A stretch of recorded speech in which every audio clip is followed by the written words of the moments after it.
Hi folks, welcome back to the channel, Mantalk Productions here. Today we're going to be flying from Cardiff to Welshpool.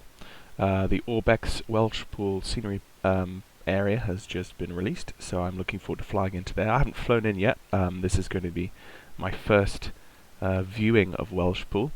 Sorry that the last two videos also have all featured Cardiff, or should I be apologising for that? I don't know. Cardiff is a fantastic scenery. Wales in general is a fantastic scenery by ORBX, so it just so happens that I'm flying out of Cardiff because I have Welshpool now as well. So I'm going to fly from ORBX to ORBX over ORBX with ORBX Vector, and yeah, everything's going to be ORBX. And I'm also flying with active sky. As you can see, the weather's actually not too bad. It's just stopped raining, which is fine. And I'm also rolling with the FS real-time app. I'm just going to set the time to now. That basically syncs up the simulator time with your the actual real-world time. Even when you're flying through different time zones, say if you're doing a long IFR flight in an airliner, it's a good little app to have because it will continually keep your aircraft properly synced to real-world time, and all of those transitions through different time zones in a big airliner, it does that very well as well. So here we're going to fly today in the 182. What we're going to do today is we're going to be doing some fairly basic radio navigation. We're going to be using VORs, DMEs, NDBs, that kind of thing. If we come back to our plan G, you can see there's not a terrible amount of navigational aids in Wales. Let's just zoom into Cardiff here. We're going to be taking off from Cardiff, and we're going to be exiting the Cardiff airspace via the St Hilary VRP. And from the Hilary VRP, we're going to be taking this radial here. This is the 021 radial inbound to the Brecon Beacon VOR, and then we're going to then transition to the outbound radial from the Brecon Beacon VOR, and the outbound radial is going to be 029, and we're going to fly all the way over to Shobden, which is a small airfield in the middle of kind of central Wales, I suppose you could say. It has an NDB, sorry, NDB? No, does it? No, it doesn't, sorry. It has a yes, it is an NDB. Sorry, yes, I was getting confused with the DME or the other one. But yes, so it's got an NDB, so it's got that will give us the direction to the NDB, but it does not give us any range. But we will be flying outbound on the VOR, and that outbound radial that also gives us range information as well. So as we pick up this Brecon Beacon VOR from Cardiff, we will also get the range to the the range to the VOR, as well as the correct track course on the radial. And then on the outbound radial, you also get the outgoing range. So the outgoing range from Brecon Beacon VOR to this airport, if we go up to our information here, we can see the Brecon Beacon. So that's the 021 inbound radial, and then the outbound radial 029. It's going to be roughly 34 nautical miles. So as we're flying outbound, when that counter is continually ticking up and up and up, when we get to 34 miles, we'll know we're roughly just overhead that airfield there. So that's kind of a good way. Excuse me. That's kind of a good way of navigating. Whenever there's no terribly good navigational aids at the point that you're flying to, sometimes you can use the range and track radial from another point that you're flying from, and that VORs are very good for that that kind of thing. Of course, all of this that I'm saying, basically you don't really need to worry about at all if you're flying with a massive GPS, because that's all done for you, which is not what we're going to do today. Because someone actually on my YouTube channel the other day asked, how do you fly an aircraft in IFR mode or in any kind of instrument flying without a GPS, or just with a default GPS? And I said, well, Well, this is kind of how you do it, and we'll go through it when we get in the aircraft. So from this airport, we're going to be turning onto, let me have a look, to the Welshpool NDB of 341 degrees. And as we come inbound to Welshpool, if we zoom in here, you will see there's actually another navigational aid apart from the NDB, which is a VOR. But it's not the same kind of VOR that is the Brecon Beacon VOR, because it doesn't have that circle. It's basically a VOR, but it does not provide any radial navigation. It only provides distance navigation. So if we set on our ADF needle the NDB, we'll get the heading to that point, and if we then set this VOR frequency, which is 115.95, into our another instrument, we will get the range to that point. So we'll get the heading and the range to the airfield. So that's kind of two more basic navigational aids going together to create a bigger picture, which is cool. So we're going to be climbing to, I don't know, let's say roughly 6,000 to 8,000 feet. Flight time is going to be roughly 45 minutes-ish, with a total distance of 80.8 nautical miles. So it's going to be fun. It's not going to be terribly long. I won't show all of the cruise. I'll only just show nice shots in the cruise or something like that. But let's get underway and let's jump in the aircraft. Okay, folks, so welcome back to the aircraft. Here we are sitting in Golf Charlie Uniform Bravo Echo at Cardiff. There we go. Let's jump in the aircraft. Okay, so first things first. Let's bring up Shift 3 and let's get rid of our GPS, since we're not going to be flying with any GPS today. It's all going to be radio navigation, which is going to be fun. So no GPS. We're all set up and ready to go. One thing I will just point out at this point, I have hit the used state of the aircraft. So we have a completely used aircraft. You can see on the clock there's like over 5,000 hours on the engine and the airframe. So let's go to Shift 7. So we can see what's going on with the aircraft. Let's see, we've got a few issues there with the aileron on the right and center brakes. Let's go to the engine. We can see the fuel filter's a little bit worn there, and one cylinder in particular is not working terribly well. So I'm actually not going to touch any of this. I will touch the aileron because the aileron is very crucial. But the brakes I will not touch either, and we'll leave it like that. So let's just open a window, and rather than go through all of the startup checks, we're not going to focus on that as much today. I will get back to you with a started and warm aircraft. Okay folks, welcome back. So here we are with a fully set up aircraft, and I've done the walk around and the check. And I'm also showing you the payload and fuel manager here. I'm going to actually be flying today with full payload, just because it's fun. So 40 pounds, 40 pounds, 60 pounds in the back, 4 passengers, and yeah, so that's going to be interesting to see how the aircraft handles. Now, let's have a look at the aircraft here. Actually, let me go to Shift 3, and let's see. There we go, that's the setting I want. I want the default setting, not the HSI configuration.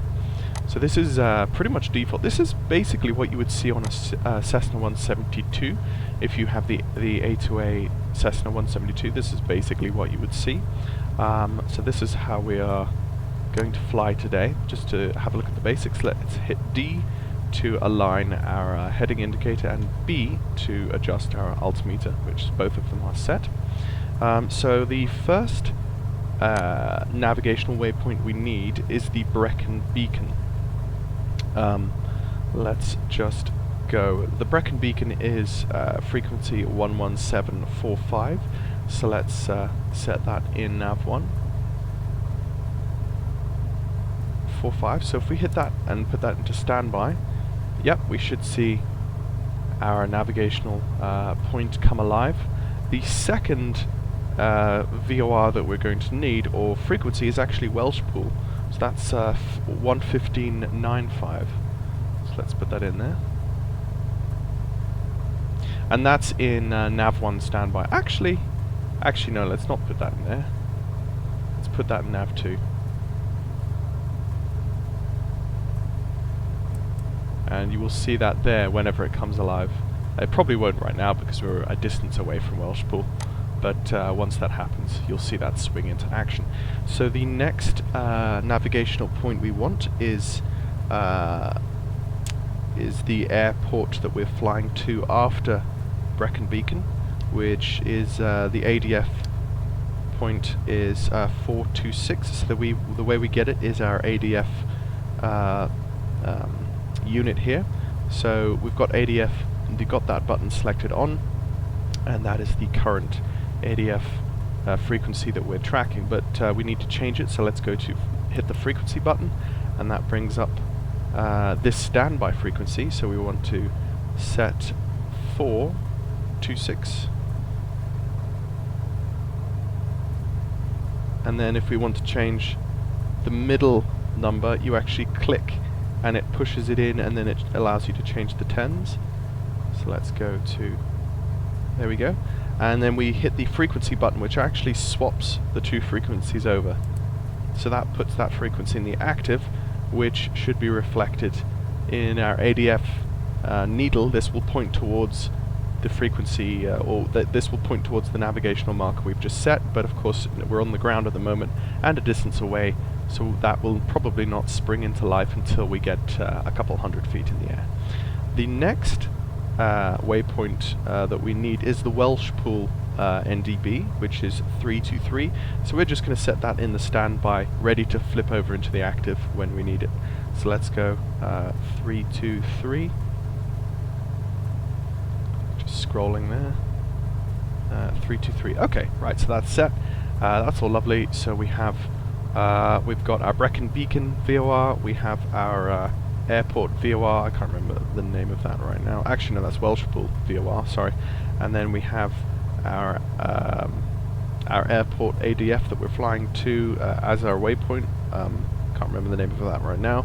And then we've got our Welshpool ADF. So let's just come back out. So let us just have a look. So I just double checked, and the airport that we're flying to as one of our waypoints is Shobden. That's the one I forgot. So let's just have a look. Let's see, fuel pump, beacon, landing light, tank slide off. So that looks okay. Let's just mixture rich, and let's just come off our stand here and taxi towards the runway.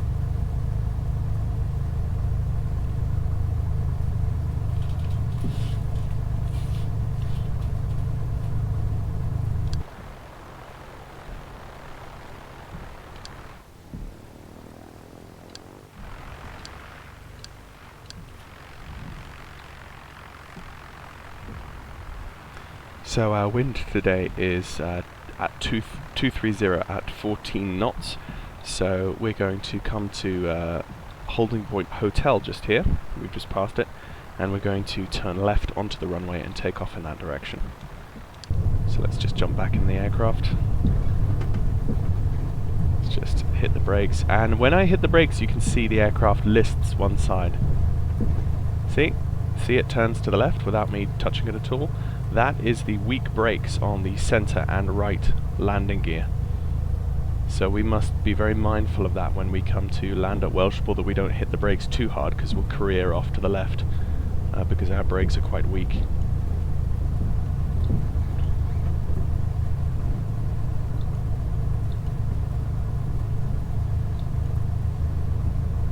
Okay, so let's just do a quick run up of the engine before we leave. Let's pop in the parking brake and run the engine up just to make sure that it's okay, because this is a new aircraft I've set with in the used condition.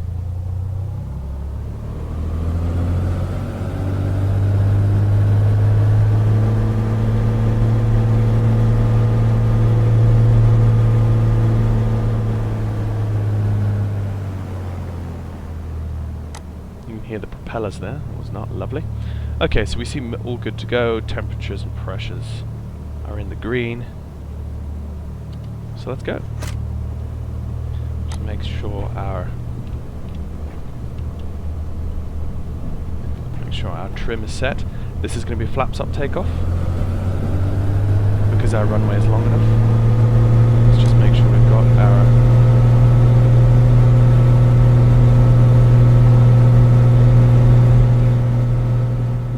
might just turn our volume down for the sake of the video and try not to crash as we take off. So that's about, there we go. I can really feel the wind there. So let's just trim and pull up for about an 80 knot climb out. So our first heading is 021, so let's set that on our NDB, 021.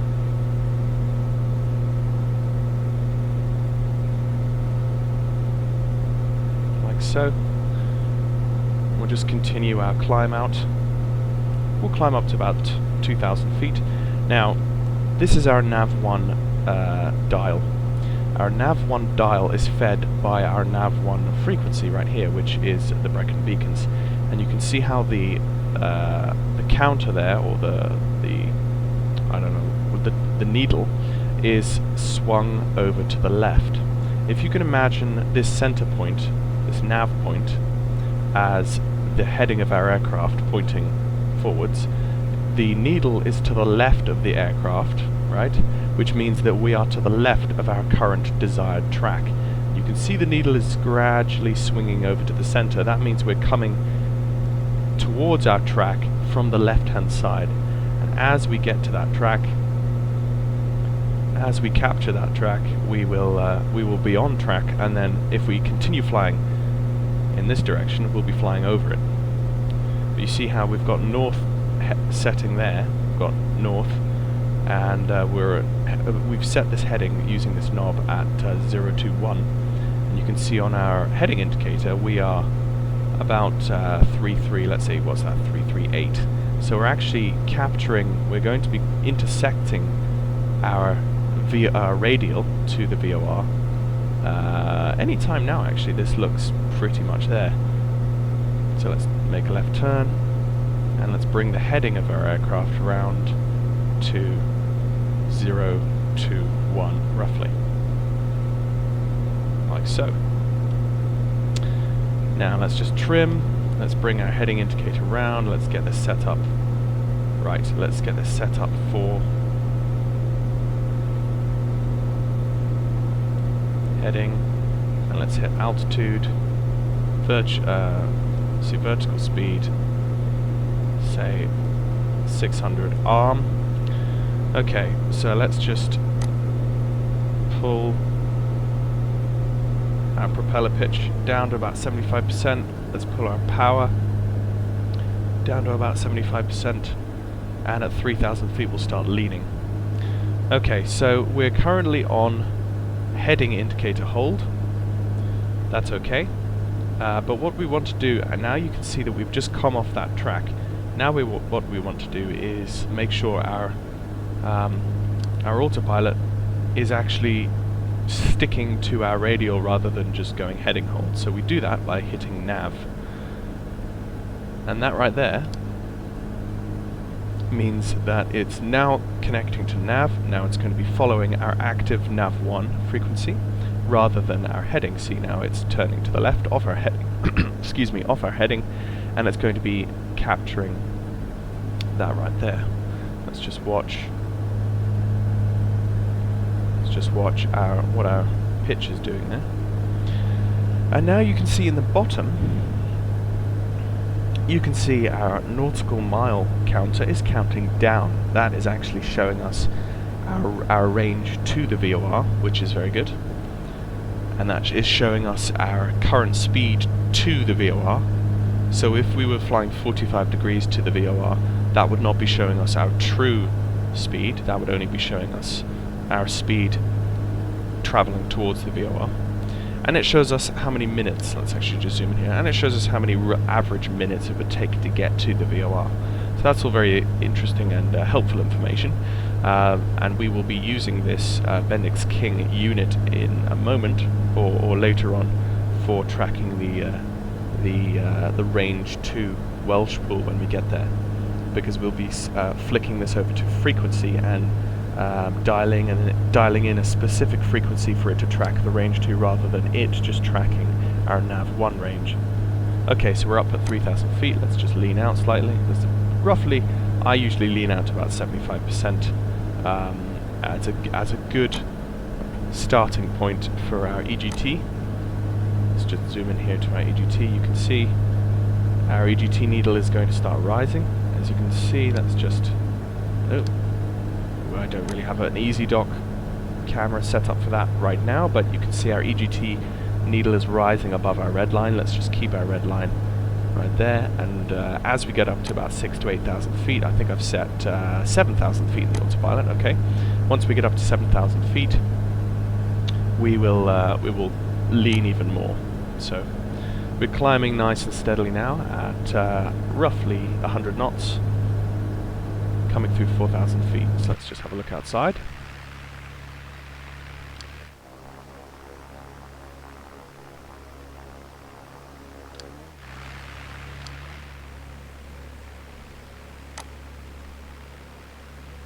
See all the people in the aircraft there.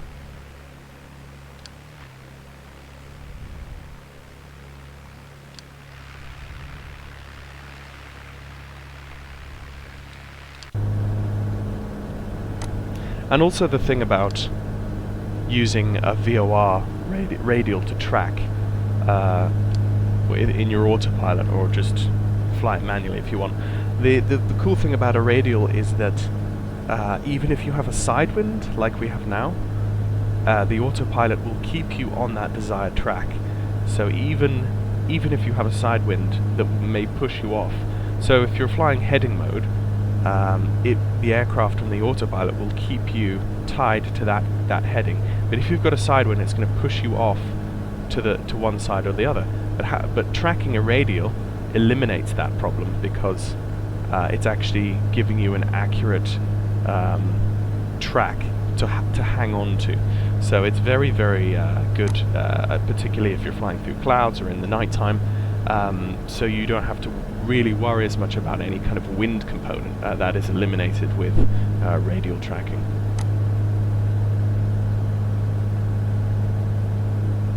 Also guys, if you want to learn a little bit more about VORs, NDBs and DME, navigational things, I did do 2 video tutorials a while back. Let's just keep on top of our speed there. We're dipping below 80 knots, so let's just go down to our vertical speed and flatten that out to about 200 feet per minute. So that's an easier rate, and I do have to bear in mind that I am actually very heavy at the moment. I've got full baggage and full passengers, so it's not going to climb as much as it used to. Another thing I realized that I did earlier on was, as we climbed out of Cardiff, I didn't actually get to the VRP, the visual reference point, and I didn't confirm the visual reference point before picking up our VOR radial. But that's okay, because we basically just took off, and our radial from the VOR was literally right there, so it wasn't really that much of a problem. You can see lovely scenery. We're going to be seeing some really nice scenery on our way today. So climbing through 5,000 feet now, only 2,000 feet left, and we should be at cruise, where we can settle in for a nice fast cruise. -1 Celsius outside temperature, so it's a good thing that we've got our pitot heat on. Our strobe should be on, by the way. Let's turn our taxi light off. Beacon is on, and that's fine. Let's just check what the temperature is in the cabin. It's cold and steady. Okay, if it's cold, let's see cockpit ventilation. Turn that down slightly. Let's bring in some cockpit heat. what it is, that one. Windshield defroster, let's bring that in slightly as well, in case we run through some ice. So cockpit heat is, let's say 50%. So cabin is cold, but warming rapidly, that's fine. Outside temperature now, -2 degrees Celsius. And we're now climbing up through the clouds. You can see we've basically, oh yeah, we just lost visual there of the ground. But that's fine when you lose visual of the ground, because we're not flying VFR, we're flying IFR, so we're trusting our instruments as opposed to trusting our eyes. And whenever you fly into a full cloud, and you're flying visually, you just get completely disorientated, because if you can't see the ground, you have to look at your instruments. So at that point, with nothing else to look at other than your instruments, you are basically instrument flying. But if you try to do it visually, it really, you can die. So you can stall, you can bank over too much to the left or the right, you can do all sorts of scary things. So that's why it really pays to, in the simulator here, it pays to know what all these different dials do. Okay. So let's just have a look. I've just noticed our nautical mile counter is down to 3 nautical miles, and you can see our ADF needle has just swung into action there. And it looks as if, yes, it's tracking our first. Yeah, it's tracking our first waypoint. So if you think of, you see the little indication of your plane. And the arrow shows you the direction of the navigational aid that you've put in to our active ADF. That means that we're flying, there's a big crosswind component. You see how if our directional track is in that direction and we're actually pointing in that direction, it means that we've got quite a strong left-hand crosswind component there that the autopilot is actually trying to battle with, and that is something you don't really see with, you don't see that with this counter at all, or any other counter. That is currently the only counter that's showing us that we're actually side slipping. But yeah, 1.1 nautical miles. So at this point, we're going to be continuing through our VOR. Let's just set the heading here. See how we're swinging left and right? Let's just go back to heading mode for the time being, because that's going to get crazy the closer we get. And you can see we're just crossing over our VOR there, and now we're going outbound. You see how it's flicked to the outbound, and now we need to reset this for 029. That is our next. And then now we want to recapture the outbound radial of 029 as opposed to the inbound radial that we were just flying on. So that little counter now means that we're flying away from the VOR as opposed to forwards towards it. So as we're coming close, let's just select 029 heading, and the wind will basically push us onto that radial. We're close enough now that we can go back to nav like that, and that will, yep, okay, so now we're tracking the outbound radial, and this nautical mile counter will start counting up as opposed to down. Yep, 2.5, so there we go. So now we're capturing our VOR outbound radial. You can see it's swinging left, right and center here at the moment. Let's just set our heading to 029. That is actually set to 029. And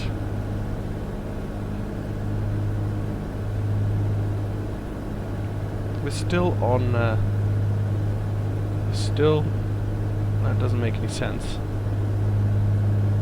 Still, our ADF should actually, that needle should be swinging behind us, since we actually passed over the VOR. Oh, actually, really? No, that's not correct. Yeah, that's fine. We've just passed the Brecon Beacon VOR. We haven't actually got to Shobden yet. So we've basically just passed our first waypoint, which was the VOR, and now we're coming closer to the Shobden. So remember what I said earlier on, where that nautical mile counter is going to count down, or sorry, it's going to count up, and it's going to count up all the way to about 34 nautical miles, I think it was. And once we get to 34 nautical miles, we know that we are at Shobden, and we will visually try to check that by looking out the window. Okay, we're getting closer to our cruise altitude of 7,000 feet, which is lovely, and you can see some beautiful scenery. I'll tell you, there's such a difference between, let's just pop it out, there's such a difference. I mean, look at that forest right there. There's such a difference between having a decent computer versus a good computer for flight sim. Whenever you turn all your settings up high, and your aircraft and your simulator flies nicely and smoothly at high graphical settings, you really do get a much better experience of flight sim than having an okay computer, but the only way you can play it smoothly is when it's, you know, at medium to low graphical settings. So let's just have a look here.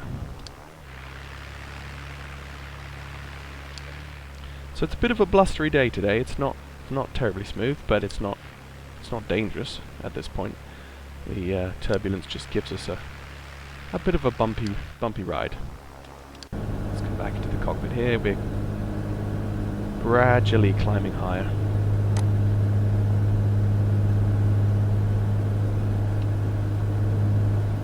So I'm going to lean out a bit more now.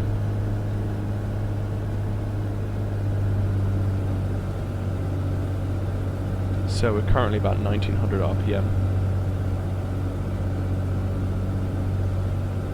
which is a nice low RPM. We could definitely work with that. Okay, let's do some leaning. Okay, that's the edge. Did you hear the engine cut out slightly there? That's the edge of our lean. So let's just push the mixture in a little bit more, so we're a little bit rich of the peak.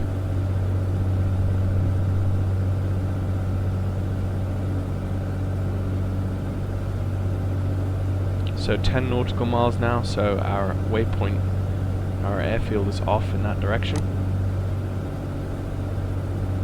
That's a nice shot. I think I'll take a screenie of that. There we go. I think I'll use that as the thumbnail for the video. Excuse me. Okay, coming up now to 7,000 feet, the aircraft will level off and the speed will build slightly.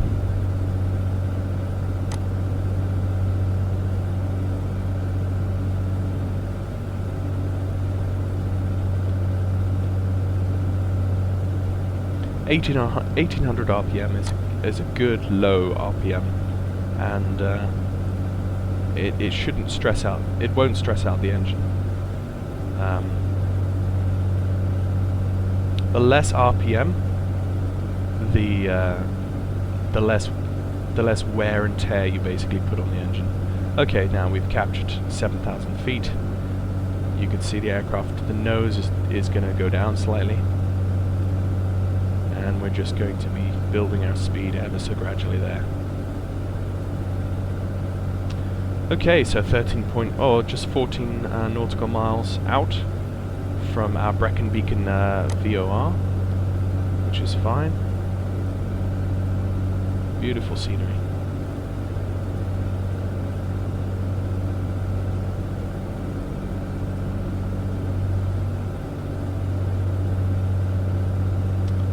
Okay, yep, speed building slightly. And everything seems to be going according to plan, so we are 15 nautical miles out now, so we're halfway between the Brecon Beacons and our Shobden airfield waypoint. So, and that's still reflected. You can see we're still flying a little bit of a crosswind component there. I was actually lying when I said the ADF needles. The only thing we can see that we're flying with a crosswind. You can actually see that as indicated on the heading indicator. You can see where if our indicator bug is higher. I need to set up more camera camera things on this, but you can see that if our heading indicator, if our bug is set to 029, which is our current heading on our radial, you can see that the aircraft is slewing off to the left there slightly, so that both of those instruments, both of those instruments are indicating that we are flying with a crosswind component. So those trees down there look a little burnt. I don't know what's going on there, but maybe it's just so cold in Wales that it just, the land turns it, like, it just gets so cold that it goes into like black and white. Like whenever you go to those parts of the country, like you just see in black and white and there's no colour. Maybe that's what it is. It does look quite cold though. But anyway, 19 nautical miles now, not too far actually. So in roughly in another 10 miles we should start. Oh, look at that, that's a beautiful shot. Okay, so this is a good camera view to keep an eye out for the airfield in the distance. Let's just have a look. Is it something like that? No. No. We'll see it. We'll see it in good time.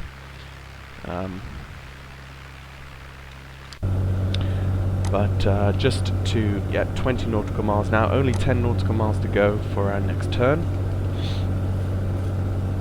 So let's just think about what we're going to do for the next turn. So in the next turn, we're going to flick over our standby NDB frequency into the active, so that the needle will flick over and we will start tracking towards our next waypoint.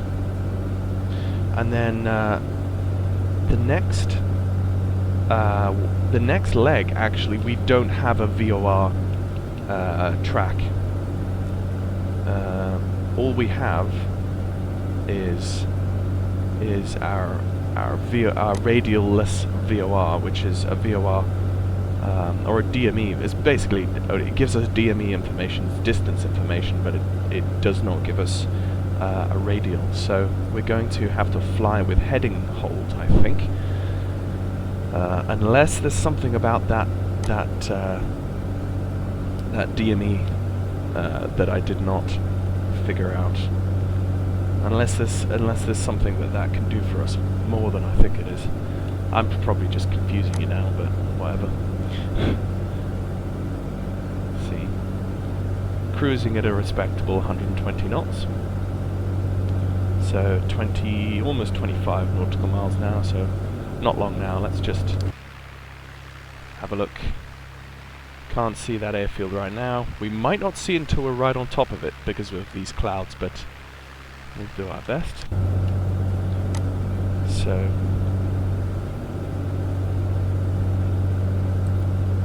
let's actually squawk 7,000. We didn't. That's just our transponder. That's for online VAT simming and stuff. It's not really a big deal.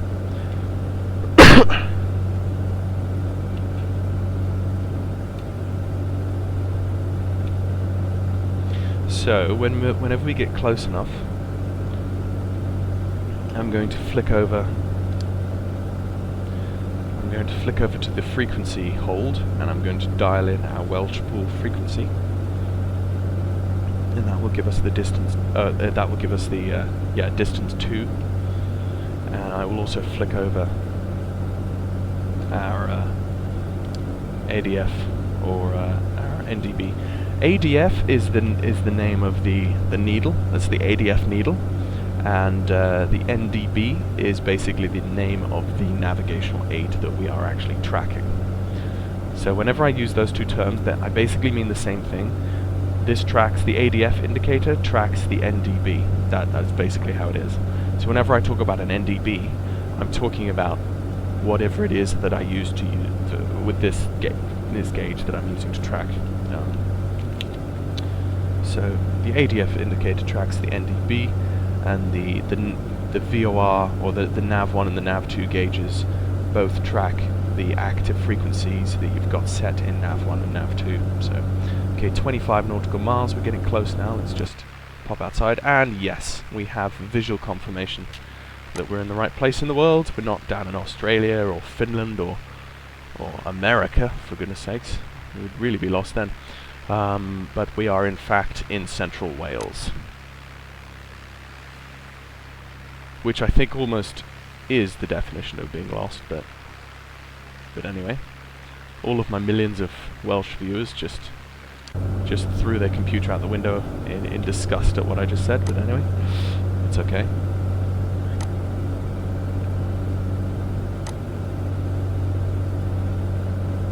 Okay, coming close now. We're going to flick that over, and you can see, oh, there we go. There we go. And that's our new heading. And so, let us track 115.95. Like so. And that should give us 146 nautical miles. That's not very nice. Let's go back to our heading hold, and let's go to our new heading is 341.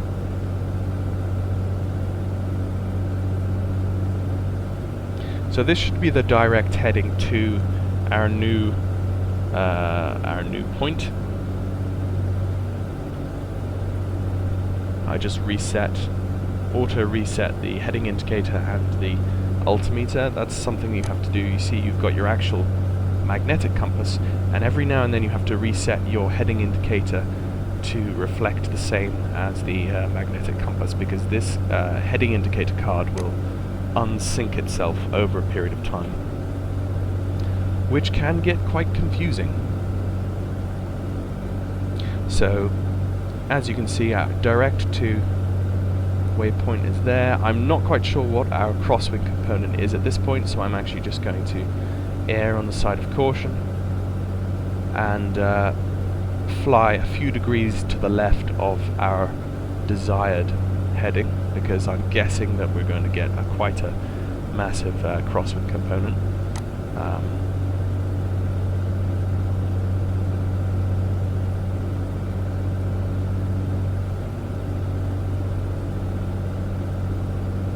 And at this point, all we've got to do now is wait until our nautical miles counter counts down to about, I don't know, 10 nautical miles, or 10 or 15 nautical miles, and then we will start descending from there. So, yeah, I will catch you folks later.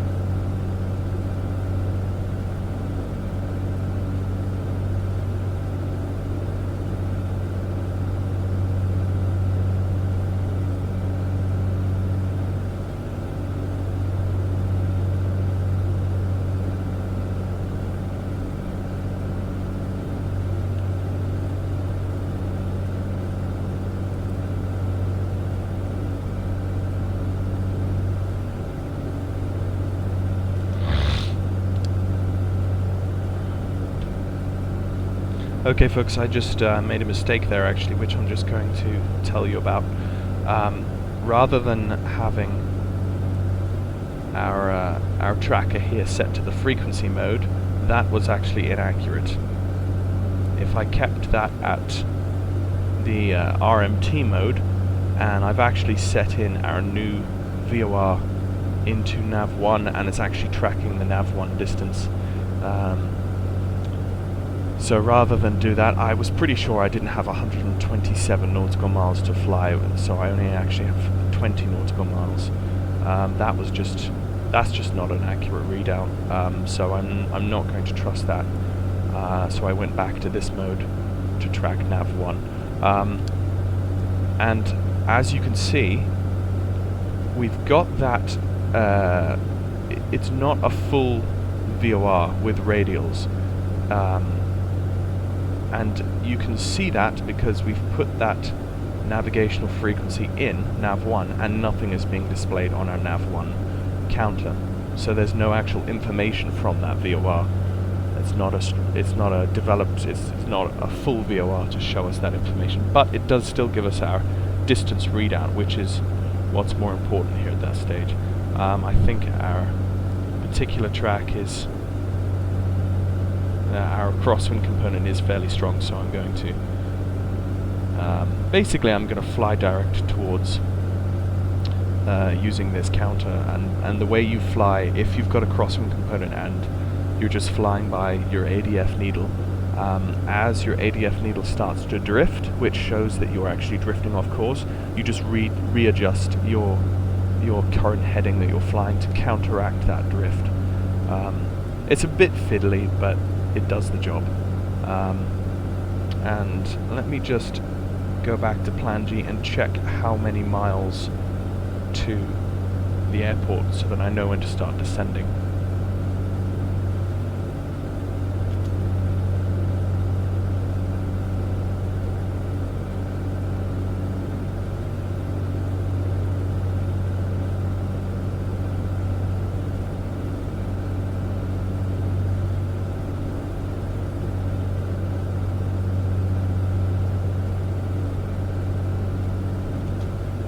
Okay, so I just checked our Plan G, and I can see it just told me that we have a 40 knot crosswind.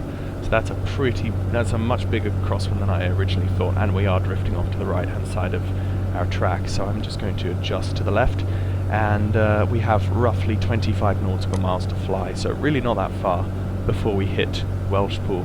So we're at 15, and so once we get to another 5 nautical miles, we will start descending. Lovely big clouds here. Excuse me.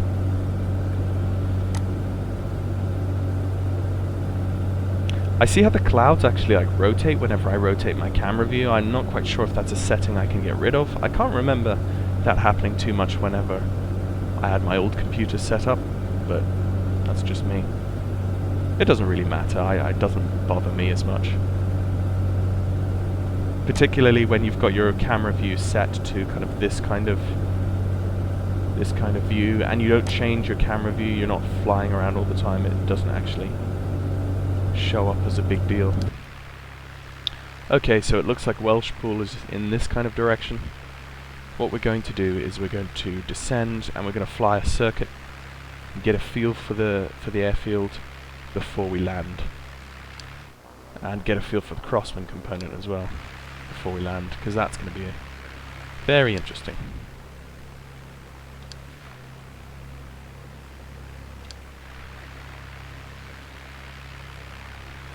I think Welshpool is probably going to be in that general area right there. Yeah, 12 nautical miles, okay. Oh, sorry, yes, this is 12 nautical miles. 12 miles to, not 12 miles from. I made that mistake earlier on. So I said when it counts up to 20 I'll start descending, but actually when it counts down to about 8, let's say 8 nautical miles. In fact, if I zoom in, that looks like that could be Welshpool. Yeah, that looks like the area of Welshpool. Yeah, there's some substantial scenery over there, so we've got a kind of visual on where we're going to descend into. So we'll start descending gradually in a minute.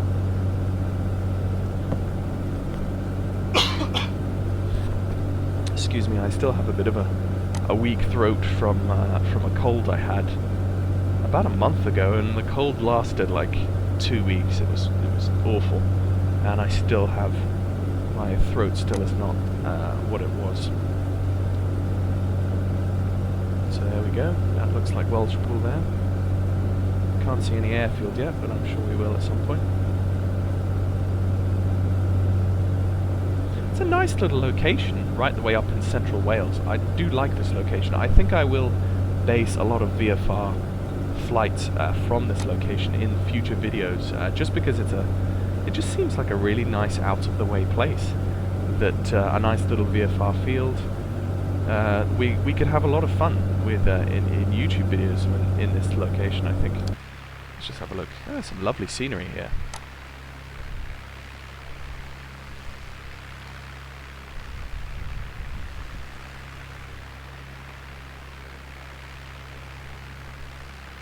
I'm still thinking very seriously about the idea that I voiced in my previous video, which is the update about the new PC and things.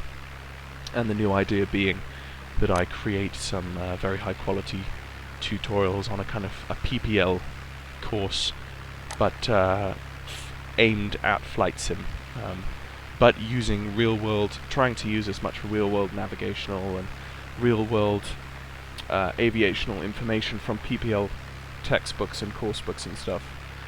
So basically, they would be like the visual.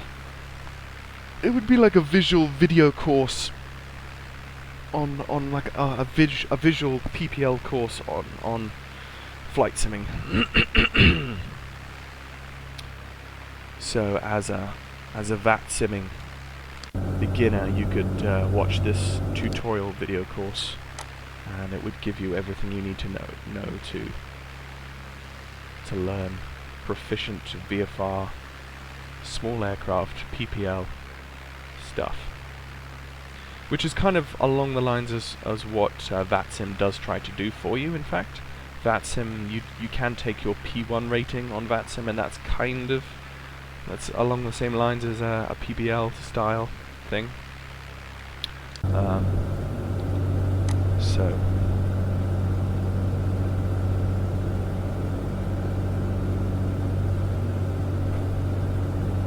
okay, 5 nautical miles, let's start descending. So let's go to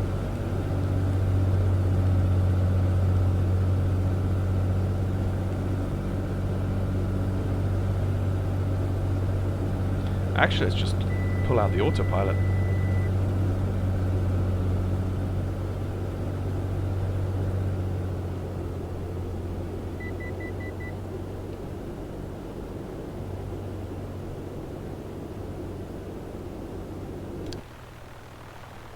Oh yeah, we do have a crosswind component, my goodness. And look at that scenery, it is beautiful, you can see it in the distance, it's starting to load in.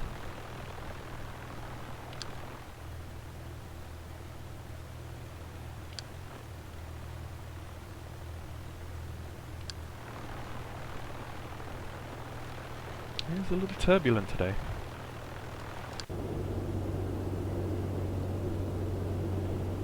See, I got my throttle pulled almost all the way out, so I'm descending fairly rapidly. I'm going to start bringing my propeller pitch up and my mixture up slightly, 75% on both. Let's see if we can get a visual on this runway.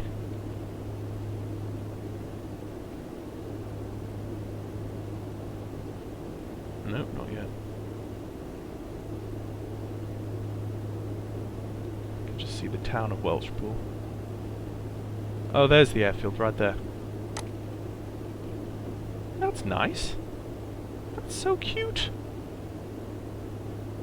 You know what, guys? I think I might have this as my base of VFR operations for any other VATSIM YouTube videos.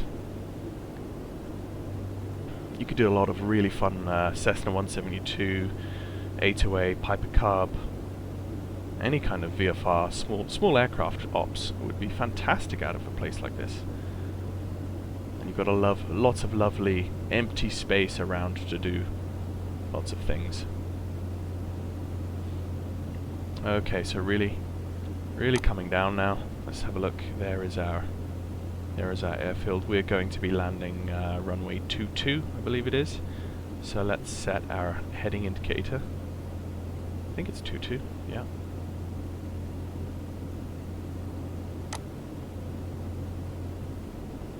I will definitely have to look up the charts for Welshpool and get that sorted. Learn about the airfield a little more. Right, let's put a taxi light on. So really coming down now, you can really feel that crosswind.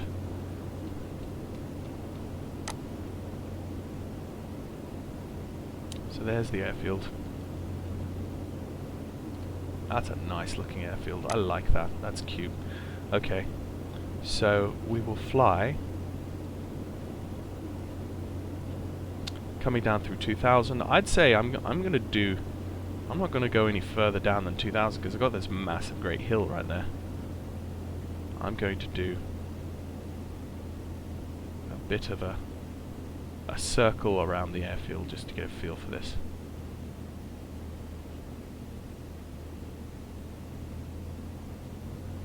Okay, prop full, mixture full.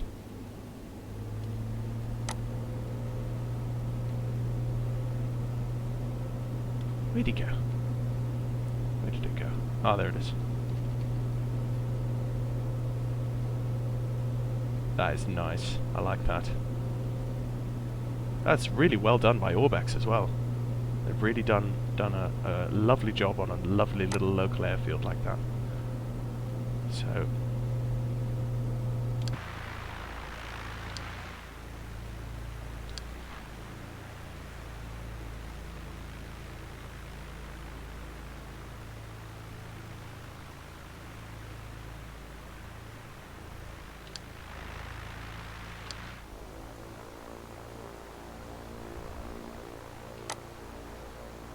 There's the town of Welshpool. Look at that. Yeah, really nicely done. Look at this field texturing and everything. It really is nicely done.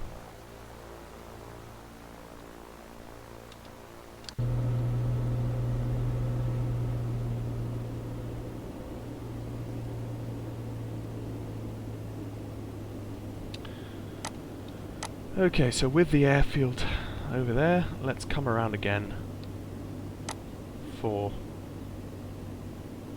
another circle, and we'll get lined up. Actually, let's go fly over towards Welshpool. Let's do a downwind leg down towards Welshpool first, the little town. So I'm not actually going to go below 1100 feet. Let's just hit B to resync our QNH. So we're about 1000 feet right there. Okay, that's crosswind leg, and you can see the crosswind component. That's pretty hefty. Let's do another turn here. Let's turn onto the downwind leg, making sure that we don't fall flat into the fields there. Look how the trees like line the edges of the field like they would in real life. That's really nicely done. Nice work, ORBX. So the airfield should now be on our left hand side, and it is. Let's just get that. There's our airfield there. We'll fly further down, and we'll just take a little swing around the town of Welshpool just to check it out. I don't really go to look at scenery particularly in my videos. I don't really major too much on scenery, but I feel like this is an apt time to just have an explore. I don't really go exploring for the sake of exploring in my videos. I'm a lot more used to doing my videos for the sake of learning something, but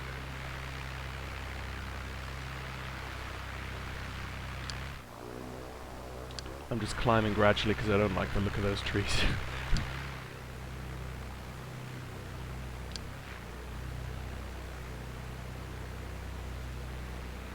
There it is. That's a beautiful little place. I really like this. I'm very glad I got this.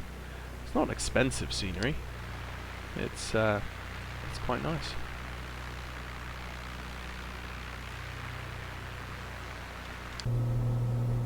Okay, so let's bring her around and get set up for an approach. I have a feeling this is going to be a slow approach. I'm a heavy aircraft. I've got all this baggage.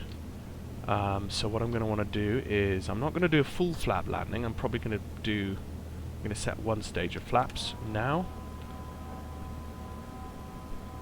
And because of that massive headwind component, it's probably around 30 to 40 knot headwind component, where our ground speed is actually going to be fairly low, I'm assuming. And there we are.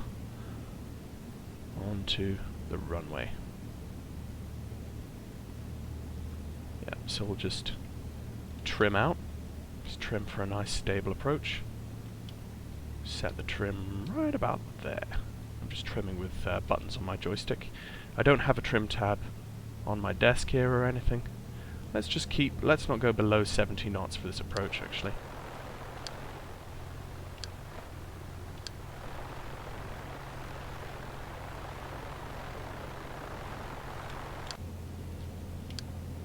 Let's set my taxi light as well when we get there.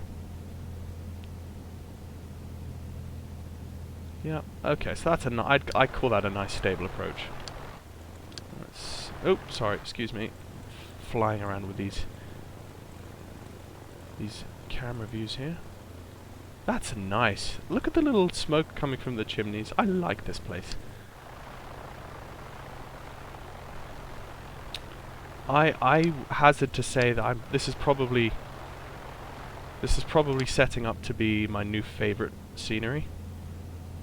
Just because it's just so nice and local and secluded, but yet it's not too far away from places like Cardiff or central England. You can fly over to places like Shoreham down on the south coast, probably in an afternoon. We could have a nice afternoon flight from here down to Shoreham or Southampton or any of the other places that I feature a fair amount in my videos. Let's just try not to clip those trees. And we've got a lot of tall grass along the side of this road here. Oh, look at that sign. Did you see the sign off to the left? That was cool. Okay, coming down. Let's do a little bit of flare.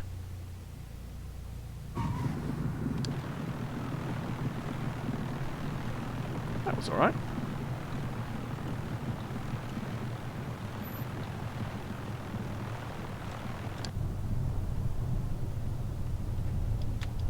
Flaps up. Let's just do a turnaround here.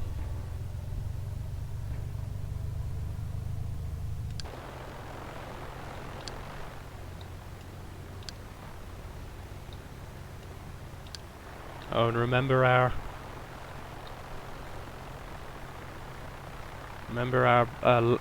brakes are a bit iffy.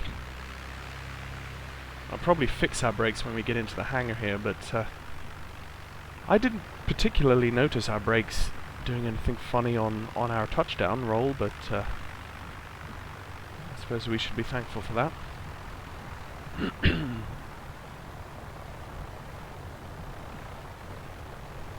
Oh, is that a deer running in the field? That looked like a deer. I do have all of the options for this airfield turned up on max. So people flow, object flow, creature flow, all of that kind of thing. 3D grass, all of that. It's all turned up. Oh, this is a nice airport. Oh my goodness, guys. The small aircraft child in me is bubbling over at this point. Oh, in the hangar! I'm gonna go in the hangar! Oh my goodness. Just not clip that fire truck there. Oh, someone else is in there. Oh, the hangars are full, guys. Oh, well, that one's not full. We'll be fine. We'll be fine. We'll just spin this around here. And I feel like this is going to be a good point for me to... Let's just shut down the aircraft avionics off. Let's just turn these off here. Okay, throttle to idle, and then mixture to idle cutoff.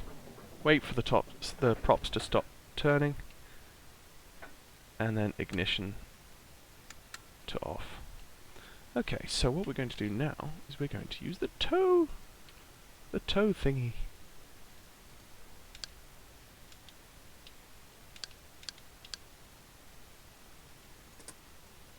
Ooh! Oh, it's because I have the parking brake on. Alright, fine. Let's take our passengers out as well.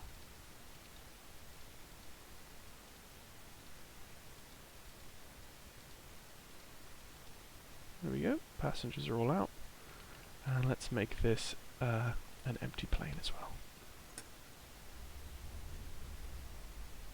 Actually, let's just get our camera to an appropriate view to tow.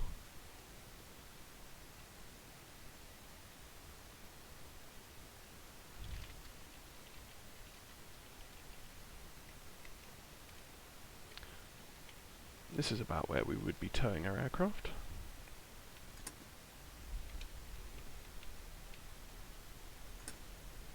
Let's just turn around so we see where we're towing first.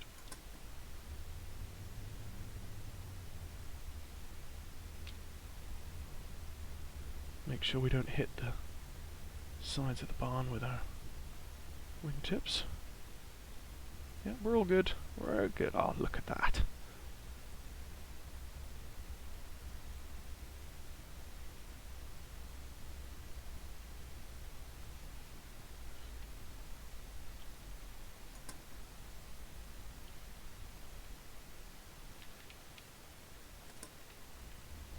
Oh, crap. You know what? I call that good. I call that good there. That's fantastic. Let's put tie downs. Actually, not tie downs in the hangar. Wheel chocks, control lock. Actually, it's pitot cover, engine heater, pitot cover, tie downs. No, I don't need tie downs. Let's actually put control locks in and then empty plane. Okay, folks. Excuse me.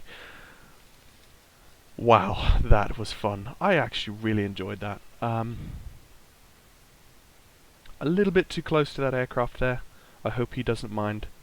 But yeah, I should have maybe been a bit more central, like right over here. But that's okay. Thank you very much, folks, for watching, and I will leave you with a few shots of Welshpool, actually. Yep, I'll leave you with a few shots of just how beautiful this scenery is and a few details. So, thank you very much for watching, folks, and I will catch you next time.